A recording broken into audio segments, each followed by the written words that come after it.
The year is 1944. The world is engulfed in the flames of the Second World War, and the once mighty Third Reich is beginning to crumble under the relentless pressure of the Allied forces. The heart of the Third Reich beats with a desperate dying rhythm. The streets of Berlin, once bustling with life, now lie in ruins, a testament to the relentless bombings and the unyielding advance of the enemy. Allied forces close in on all sides, their relentless advance fueled by the promise of crushing Hitler's regime. The sound of artillery fire and the rumble of tanks echo through the air, signaling the impending doom of the Nazi stronghold. Yet, amidst the crumbling facade of invincibility, a new breed of German soldier emerges from the ashes. These are not the battle-hardened veterans of previous campaigns, but fresh faces, untested and untried in the crucible of war. These are not seasoned veterans, hardened by years of combat. They are children. Boys who should be in school, playing games and dreaming of the future now find themselves thrust into the chaos of battle. Boys barely old enough to shave, their faces etched with a terrifying combination of fear and fanaticism. Their eyes, once filled with the innocence of youth, now reflect the horrors they have witnessed and the indoctrination they have undergone. This is the Hitler Youth, a generation robbed of their innocence and thrust into the maw of a war they barely understand. Trained to fight and die for a cause they were too young to question, they march forward with a grim determination. The air crackles with tension. The once vibrant cities now stand as ghostly remnants of their former selves, filled with the echoes of past glories and the shadows of impending defeat. The ground trembles under the weight of approaching tanks. The very earth seems to shudder in anticipation of the battles to come, as the forces of destruction draw ever closer. These young soldiers, barely more than children, clutch their rifles, their knuckles white with terror. They stand on the front lines, their hearts pounding with a mix of fear and a misguided sense of duty. They are the last desperate hope of a dying regime, indoctrinated from birth to believe in the warped ideology of Nazism. Their minds have been molded by propaganda, their spirits hardened by the relentless training. They are Hitler's young warriors, and this is their story. A story of lost innocence, of youth corrupted by war, and of a generation caught in the twilight of the Reich. The origins of Hitler's boy soldiers can be traced back to the very inception of the Nazi regime. From the early days, the Nazis understood the importance of shaping the minds of the young to ensure the longevity of their ideology. The Hitler Youth, established in 1922, was more than just a youth organization. It was a breeding ground for fanaticism. It served as a crucial tool for the Nazis to instill their beliefs in the next generation. Boys as young as 10 were recruited into its ranks, often lured by promises of camaraderie and adventure. Their young minds were molded with the poisonous doctrines of Aryan supremacy and racial hatred. They were taught to see themselves as superior to others, creating a dangerous sense of entitlement and aggression. Physical training honed their bodies, preparing them for the rigors of war and instilling a sense of discipline and strength, while relentless propaganda sessions poisoned their minds, filling them with the Nazi ideology and a blind loyalty to Hitler. They were taught to hate, to obey without question, and to follow orders without hesitation. They were indoctrinated to view themselves as the vanguard of a new German order, a future where they would lead the nation to greatness. The Hitler Youth was the crucible in which ordinary German boys were forged into weapons of war, their innocence stripped away and replaced with a militant fervor.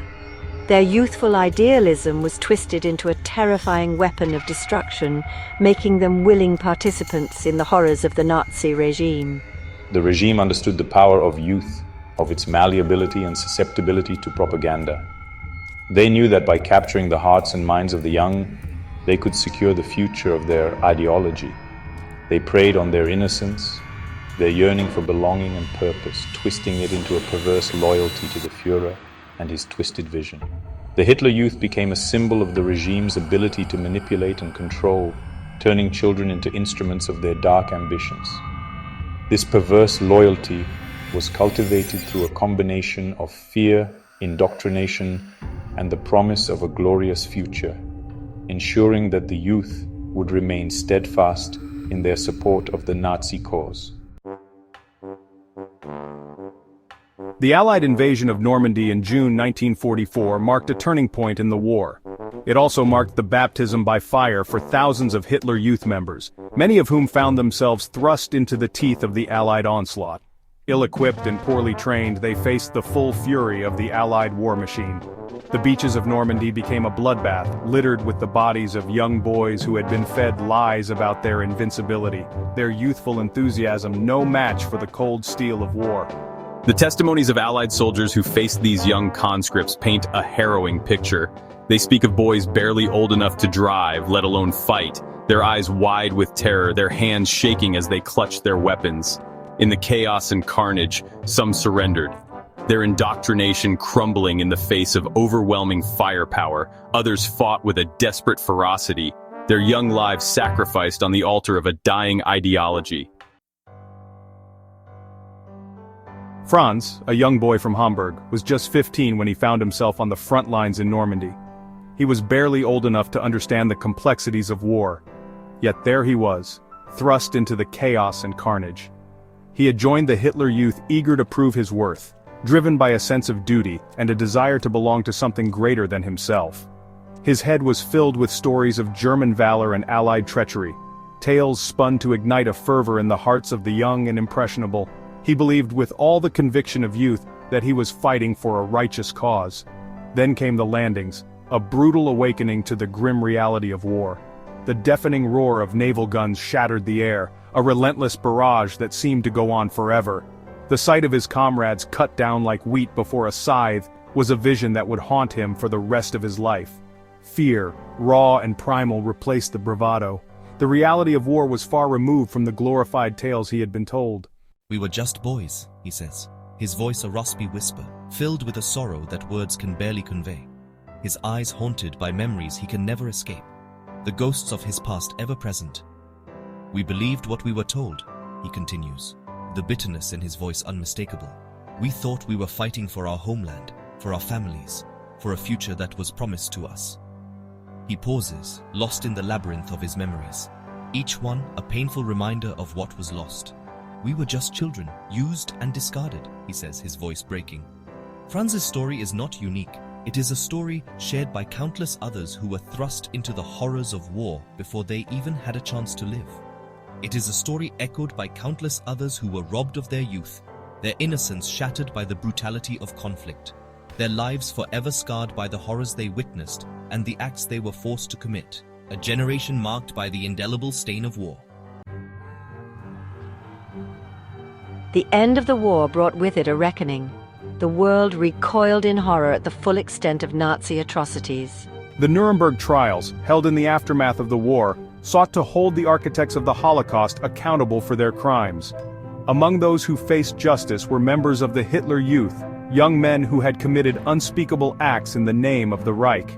The trials sparked a debate that continues to this day. To what extent were these young men culpable for their actions? Were they willing participants in the Nazi killing machine? Or were they victims themselves, brainwashed by a regime that had robbed them of their childhood? For many, the answer was far from clear-cut. The weight of their crimes, whether committed willingly or under duress, proved an unbearable burden. Section 6. Echoes of War. The long shadow of trauma. The physical scars of war may heal, but the psychological wounds often run much deeper. For many former members of the Hitler Youth, the war cast a long shadow over their lives. Haunted by memories of violence, tormented by guilt and shame, they struggled to come to terms with their past. Some sought solace in denial, burying their experiences deep within themselves. Others turned to alcohol or drugs, seeking to numb the pain that never seemed to fade. The trauma of their experiences manifested in broken relationships, shattered dreams, and a profound sense of displacement.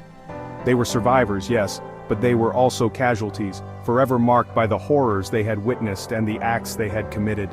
Their stories serve as a stark reminder of the devastating and long-lasting impact of war, particularly on the young. Section 7. The Seduction of Hate Lessons Unlearned. The story of the Hitler Youth is a chilling reminder of the seductive power of hate. It is a stark illustration of how easily a society can be manipulated, how quickly fear and intolerance can take root and flourish.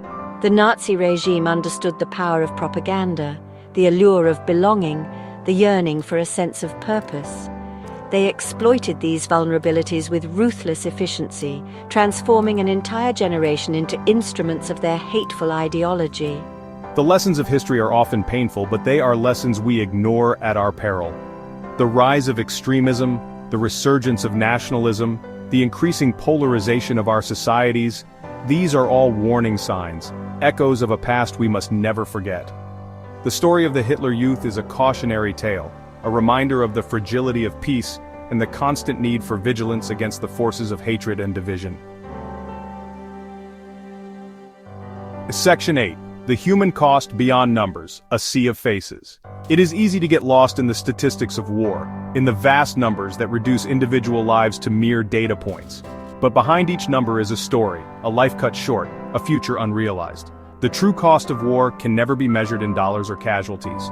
It is measured in the shattered lives of those who fought, those who died, and those who were left behind to pick up the pieces. We must remember the human cost of conflict, the ripple effect that extends outwards, touching countless lives. We must remember the young men who fought on both sides of the conflict, the victims and the victimized. They are a stark reminder that war is never the answer, that it leaves only broken bodies and shattered souls in its wake. Section 9. Conclusion. Never again. A pledge to remember. The story of Hitler's young warriors is a difficult one to tell, a painful one to hear. It is a story of innocence lost, of lives shattered, of a generation sacrificed on the altar of fanaticism. But it is a story that needs to be told, a story that must be remembered. For in remembering, we honor the victims, we learn from the past, and we renew our commitment to building a better future. Let us pledge to never forget the lessons of the past, to fight against injustice and intolerance wherever they may arise. Let us strive to create a world where children are no longer forced to become soldiers, where dialogue replaces division, and where peace reigns supreme. This is the legacy we owe to the victims of war, the ultimate tribute we can pay to their sacrifice.